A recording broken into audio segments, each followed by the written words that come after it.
Assalamualaikum warahmatullahi wabarakatuh. Berjumpa lagi dengan Bapak Ipan Nugraha. Di sini Bapak akan memaparkan materi tentang sistem suspensi untuk kelas 12 TKR.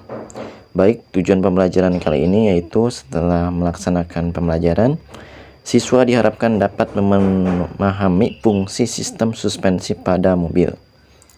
Baik, kegunaan dari sistem ini adalah memberikan kelancaran berkendara dengan memberikan bantalan road shock dan getaran dan mencegah perpindahan ke bodi dan rem. Jadi mencegah getaran dari alur jalan sampai ke bodi. Jadi meredam getaran. Nah, getaran dan kualitas mengendarai ini ada beberapa istilah, ada spoke weight dan unspoke weight, dimana spoke weight itu berat mobil yang ditumpuk oleh pegas suspensi, sementara unspoke weight itu berat axle dan bagian-bagian lain yang terletak di antara roda-roda dan pegas. Semakin besar spoke weight, semakin baik kualitas mengendarai. Getaran-getaran pada mobil ini ada beberapa jenis, ada pitching, rolling, dan bouncing. Pitching itu getaran yang mengakibatkan ujung depan dan belakang mobil bergerak di sekitar titik berat dari kendaraan. Seperti kita lihat, ini gambar yang pertama pitching. Lalu yang kedua rolling. Rolling ini gerakan mengayun ke samping. Jadi gerakannya mengayun ke kiri dan ke kanan, ke samping ya. Ada juga bouncing, gerakan ke atas dan ke bawah dari bodi kendaraan secara keseluruhan. Ini merupakan getaran-getaran yang sering terjadi pada sebuah mobil. Nah, pegas di sini ada beberapa jenis. Yang pertama ada pegas daun. Pegas ini menghubungkan rem dan axle dan juga sebagai bantalan penyerap guncangan yang ditimbulkan oleh permukaan jalan. Sifat bahan berubah apabila mendapat beban dan kembali ke bentuk semula bila beban dilepas. Peristiwa ini disebut dengan elastisitas. Jadi semakin baik elastisitas, maka semakin baik pula kerja dari sebuah pegas. Yang kedua ada coil spring atau pegas coil. Di sini batang-batang panjang yang digulung. Dibandingkan dengan lap spring atau pegas daun, coil spring jauh lebih panjang sehingga mempunyai tahanan yang lebih baik terhadap kejutan. Tidak terdapat gesekan apabila terjadi defleksi sehingga dapat memberikan kenyamanan yang lebih baik. Coil spring tidak memiliki sifat menyerap kejutan yang cukup dan tidak dapat menjamin poros dengan sendirinya. Selanjutnya ada helper spring. Ini adalah pegas tambahan yang dipasang di atas pegas utama, yaitu pada truk-truk besar dan kendaraan angkut besar. Ini bekerjanya bersama-sama dengan pegas utama. Apabila kendaraan mendapat beban di atas jumlah spesifikasi, maka pegas ini sangat membantu pegas utama. Lalu ada hollow spring. Nah, ini hollow spring ini adalah terbuat dari karet yang berlubang di tengahnya, dibaut pada bagian atas axle, kontrol arm, atau pada bagian rem yang terletak di atas. Saat ada lubang, maka pegas ini sangat membantu ketika pegas utama sudah tidak dapat menahan beban dari beban yang ada, sehingga tidak terjadi benturan antara pegas dengan bodi kendaraan.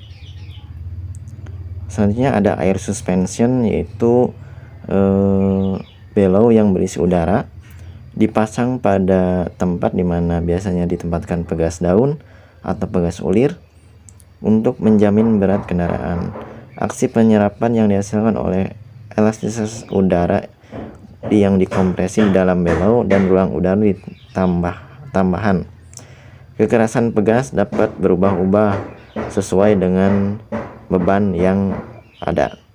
Biasanya pegas ini lebih baik dari pegas daun dan pegas coil dalam segi penyerapan terhadap guncangan. Nah, jenis-jenis suspensi sendiri ada beberapa bagian. Ada suspensi model rigid dengan pegas daun. Di sini biasanya kendaraan-kendaraan besar, kendaraan niaga, atau biasanya dipasang pada suspensi belakang. Keuntungannya konstruksi sederhana dan kuat.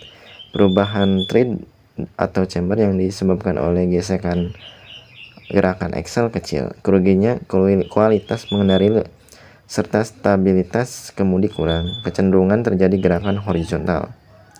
Lalu ada sistem model rigid dengan pegas ulir. Tadi dengan pegas daun, ini dengan pegas ulir. Lalu ada suspensi model independen, di mana model independen ini ada roda kiri dan kanan tidak dipasangkan pada satu poros, melainkan masing-masing punya aksel sehingga bekerja sendiri-sendiri dalam menyerap guncangan atau disebut knee action. Keuntungannya kualitas mengendarai lebih baik, memiliki kemampuan singgung jalan yang lebih baik. Kerugiannya mungkin dari konstruksi lebih rumit. Nah, ini lihat macam-macam suspensi independen. Ada tipe wishbone dengan coil spring, ada McPherson, ada wishbone tipe dengan torsion bar spring, dan ada swing tipe. Model wishbone dengan pegas coil, ini ada lower arm, upper arm, knuckle, membentuk segi 4 dengan coil spring dan shock di tengahnya. Ini ada dengan torsion spring, di mana torsion spring ini adalah sebuah batang baja dengan ujungnya yang diikat di salah satu ujungnya diikat dengan diam, sehingga ketika terjadi guncangan, batang ini akan memuntir dan menyebabkan suatu efek pegas. Ada McPherson spring suspension seperti ini, tidak memiliki upper arm sehingga konstruksinya lebih sederhana dibandingkan dengan yang lainnya. Lalu ada shock absorber. Nah, shock absorber ini berfungsi untuk mencegah tumbukan yang diterima oleh roda diteruskan ke bodi kendaraan. Jadi ini menyerap kejutan-kejutan yang terjadi. Shock absorber menyerap kelebihan elastisitas pegas yang cenderung berayun. Jadi kalau misalkan ada sebuah pegas berayun, maka diredam ayunannya dengan shock absorber supaya tidak terus-menerus berayun. Prinsip kerjanya di mana di dalamnya itu ada orifice atau lubang kecil, ada piston dan juga ada oli. Nah, ketika terjadi gerakan, maka oli yang ada dalam shock absorber akan keluar dari lubang kecil ini, sehingga ada yang dinamakan efek peredam. Namun bila oli ini sudah jelek atau pistonnya sudah aus, maka akan terjadi guncangan-guncangan yang tidak mengenakan. Biasanya sudah seperti itu, maka salah satu komponen shock absorber sudah bocor. Demikian materi dari Bapak, silakan kalian pelajari lebih mendalam. Kurang lebihnya mohon maaf. Wassalamualaikum warahmatullahi wabarakatuh.